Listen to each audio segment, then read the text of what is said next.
So I'm about to drive this car through quite a lot of rough terrain here in Iceland. And it is just a stock Toyota Hiace 4-wheel drive. I haven't done any modifications to it whatsoever. And I'll be going quite a long way just to go camping and skiing to a really cool spot. And the only thing is, I'm hoping I can make it in one piece, so wish me luck. And off we go, entering Gleiðaráseyri valley here in North Iceland. We'll be trying to get all the way to the end of this peninsula, to the fjord called Hvalvatnsfjörður. That means driving nearly 30 kilometers on this Icelandic F-road.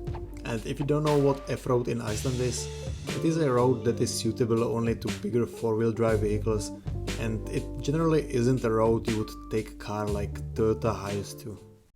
Okay, so we are entering the valley. And it's funny, like Dave just took off. He's up there already. I cannot really push it, like my suspension isn't that good and well, it's basically non-existing. I have driven halfway into the valley in this car last year, and so I knew that with a little bit of patience and careful driving, I could at least get far enough to be able to get to the area we planned on skiing. But what I've been a little bit concerned about was driving past that point, because as I remember going there 3 years ago in the Jeep, there were parts that were a little bit more difficult, such as a bit deeper water crossings and some steep sections. Here you can see one of like 20 small creeks that flow over the road and that I will be crossing along the way. They aren't very deep, but you can't really tell what's on the bottom, and so in a car like mine you just have to hope that there aren't any rocks you'll get hanged up on. And sadly the camera is doing no justice here.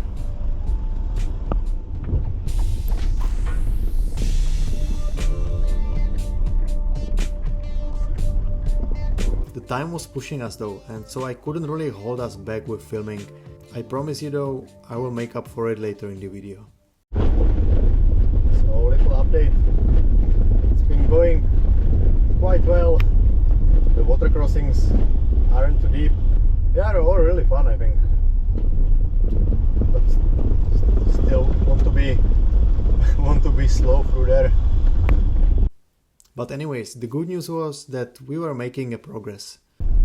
And we are descending. In the back you can maybe see the beach. That's where we are thinking to go and camp for the night. Look at the dust, man, it's insane how dusty it is. And this in the back, this is likely the peak where we are going to go tomorrow. This one or the one behind it. 8 PM. Here we finally reached the point that we used for the camp last time we were here. As now we just drove past, I want to at least throw in some photos I took, so you guys can see how beautiful this place is.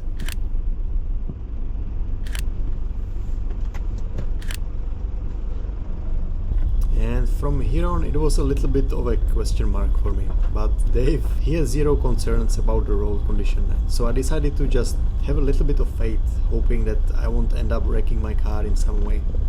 And with that in mind, I pushed the pedal down and began to climb yet another steep hill.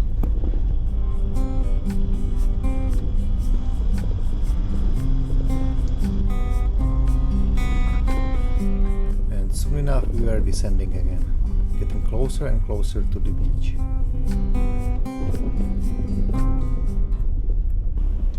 And here is probably the second biggest crossing from the whole trip. If you listen too closely you may hear me hitting a rock or two, but again, it wasn't nothing too crazy. Yeah. And here's the largest crossing that we encountered. It wasn't very long, but it was the deepest one.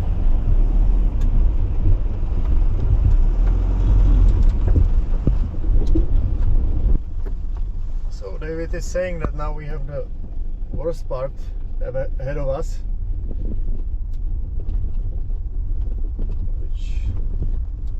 I hope it's not that bad.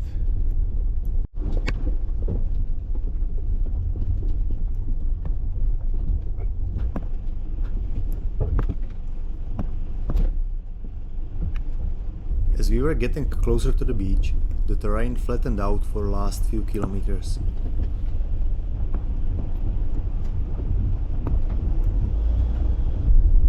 Alright, made it to the beach in one piece. So now we only had to find a good parking spot, and we just tried to avoid all the soft sand on the left side and sort of sneaked in on the right side of the fjord and found this grass covered part of land right next to the beach.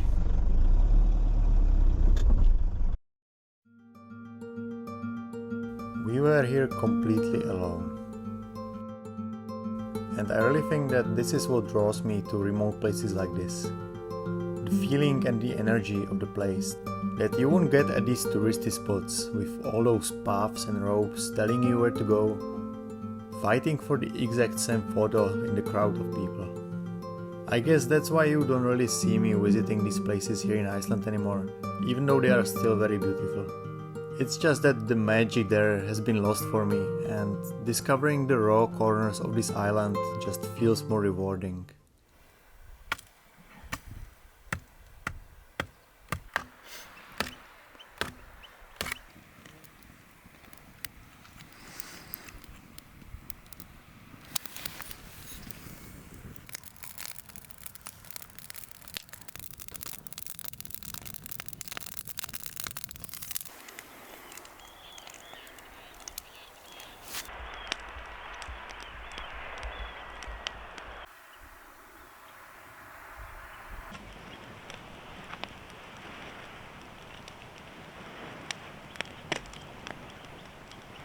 With some fire going, beautiful sunset,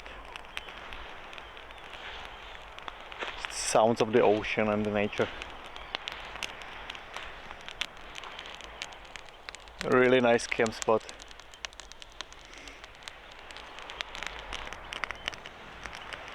And I really miss this. And Dave is over there on the kayak, just exploring the coast. And soon I'll try the paddleboard for the first time in my life. But I don't have any wetsuit or anything, so I'll just go right here. I don't really know what to expect, and never done that, so this will be fun.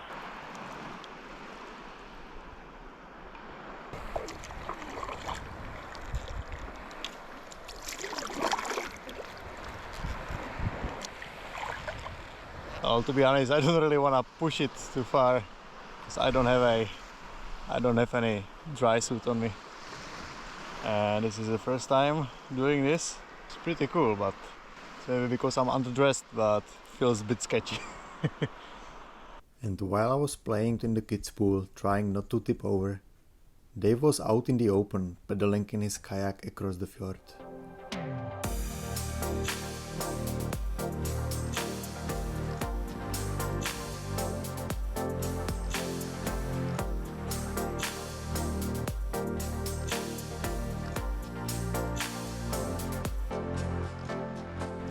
And how's it going?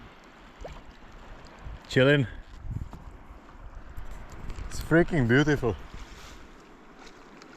See the waterfall? I saw it on the drone. I went right underneath it. Did you? Yeah. It looks massive. Took a video. Do you have it? Yeah. Nice. Right when the sun was down, I was there. Oh man. 2 o'clock in the morning. This is the beauty of the summers so far up north. The advantage of having bright nights is just undeniable.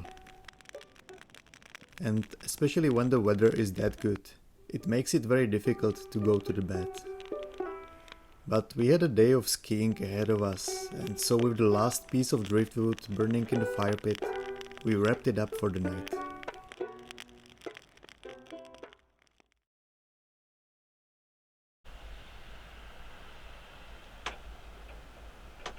We woke up to the blue skies and warm weather.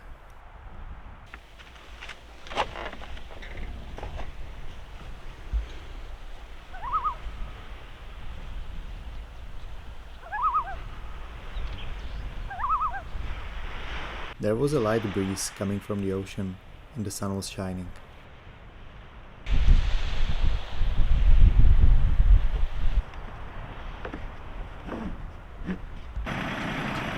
It is going to be a good day. It is time to go skiing.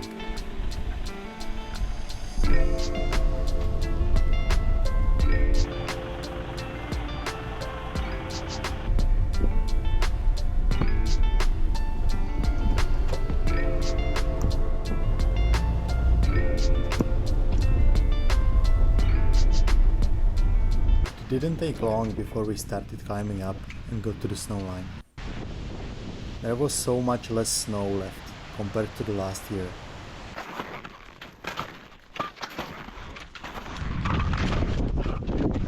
But as soon as we got into the snow-covered valley, we forgot all about that.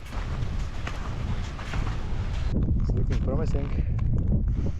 So this is where we came from and headed up there.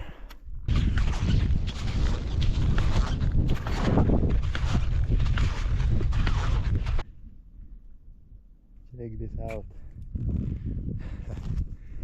So the summit is over there, and I guess there is some nice views awaiting once I get on the ridge here.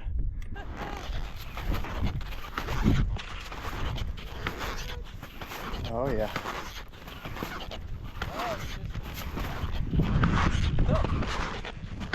Almost there.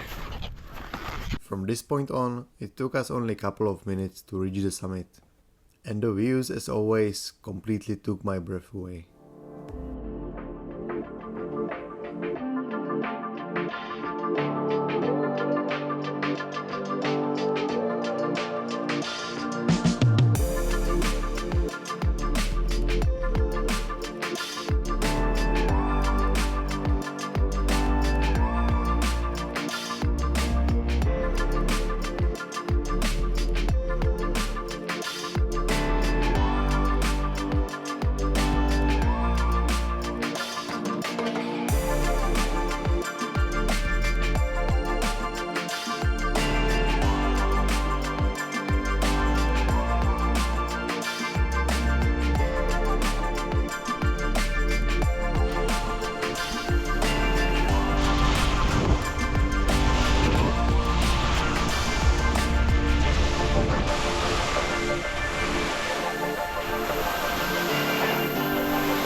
Makes you tired in the legs. It does, yeah. The snow was a little bit more bumpy.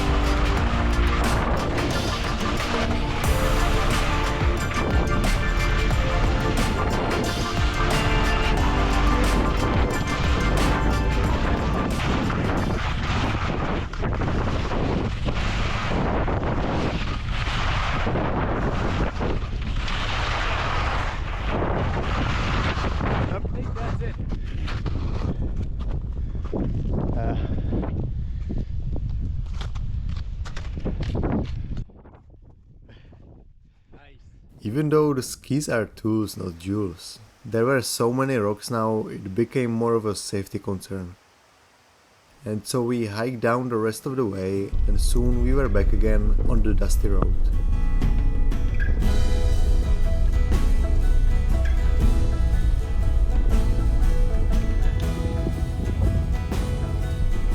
You know how some trips just turn out better than you expect them to? Yes, this was definitely one of those. Even so that I started planning another one right after I returned home. Thankfully, the summer in Iceland is just beginning, and I really look forward to sharing with you the next adventure from this subarctic paradise.